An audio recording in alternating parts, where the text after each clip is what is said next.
Samantala, pumalo hanggang 420 pesos per kilo ang presyo po ng karning baboy sa mga pamilihan. Ayon sa Pork Producers sa Federation of the Philippines, epekto po ito ng tumaas na farm gate price ng baboy. Pero tiniyak nilang sapat naman daw ang supply nito. At para nga po mapag-usapan natin yan, ay makasama natin si Pork Producer Federation of the Philippines President Roland Tambago. Magandang tanghali po, sir.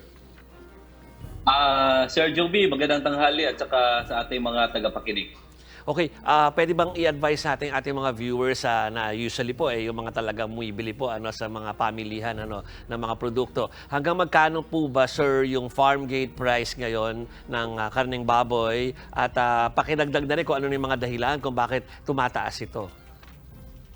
Okay. Ang sa totoo ngayon, yung farm gate price natin is naglalaro lang sa 210 hanggang 220 pesos per kilo yung live hogs na lumalabas sa ating mga farms. Kung ang nagiging presyo ngayon ng baboy, sinasabi nga sa balita na nasa 420 na per kilo, dapat tingnan ito ng gobyerno kasi ang kung kukumputin natin, ang farm gate price at 220, kahit dumaan pa yan sa tatlong kamay, no, from trader papunta doon sa ahente hanggang doon sa kita din ng mga retailer natin na magdadagdag sila ng every transfer doon sa trader 10%. Dapat lumalabas lang na 340 yung presyo ng kasim at saka mga 360 to 370 yung liempo. Pero tingnan din natin kasi kailangan din natin maintindihan yung supply chain ng baboy. Alam naman natin wala namang farm diyan sa Metro Manila, nasa mga probinsya naman yan. Meron talagang ginagastos yung mga trader pagdala ng baboy, live hogs, papunta doon sa mga katayan at papunta doon sa mga pamilihang bayan. Kaya tingnan ito ng gobyerno kung ano ang magagawa na ma-shorten itong gap between the farm production, output ng farm hanggang doon sa retailer.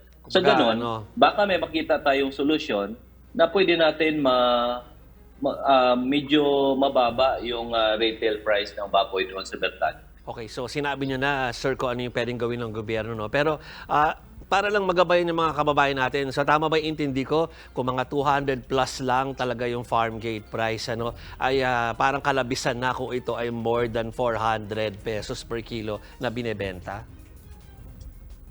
Hindi rin natin masasabing kalabisan kasi hindi rin natin alam kung ano ang nangyayari from farm gate ng pag-harvest natin ng baboy.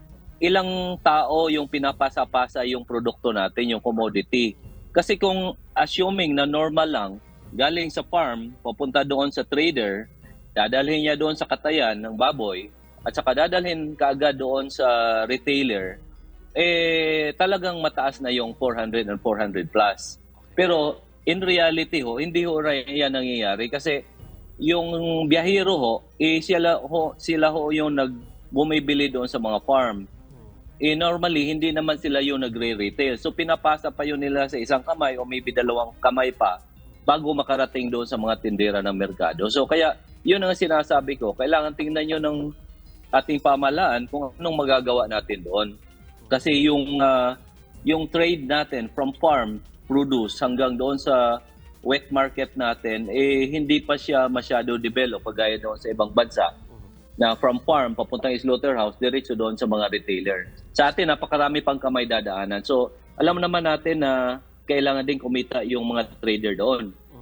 Kung mag-add on lang sila ng 10% at 220 farm gate price, 10% ipatong ng unang ahente, 10% ulit papasa doon sa isang trader hanggang 10% yung papatong ng retailer, talagang lalabas na tataas yung presyo.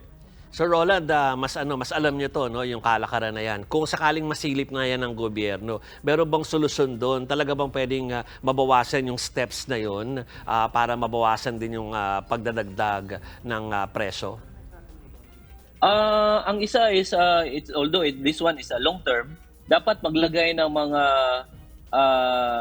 common na mga post-harvest facilities like slaughterhouses and yung mga sa tinatawag natin fabrication plant para sila na mismo ang magdala doon sa mga retailer. That one is parang shortcut na yan. Ay ngayon kasi napakadami ng mga ahente bago pa pumunta doon sa mga retailer. We're talking of the swine industry as a whole. Although may mga malalaking commercial farms naman na from galing sa kanilang farm, ibebenta lang nila sa isang trader, diretso na doon sa mga retailer. So that one, nakaka-offer sila ng mura na presyo. Pero we have to also understand that baka yung basihan ng mataas ang presyo, yung supermarkets at saka malalaking meat shops, normally mataas talaga yon kasi meron pa silang additional gastos doon sa merchandising at saka doon sa mga refrigeration units nila. Okay. But kung sa mga wet market or public market, dapat mas mababa siya doon sa mga supermarket.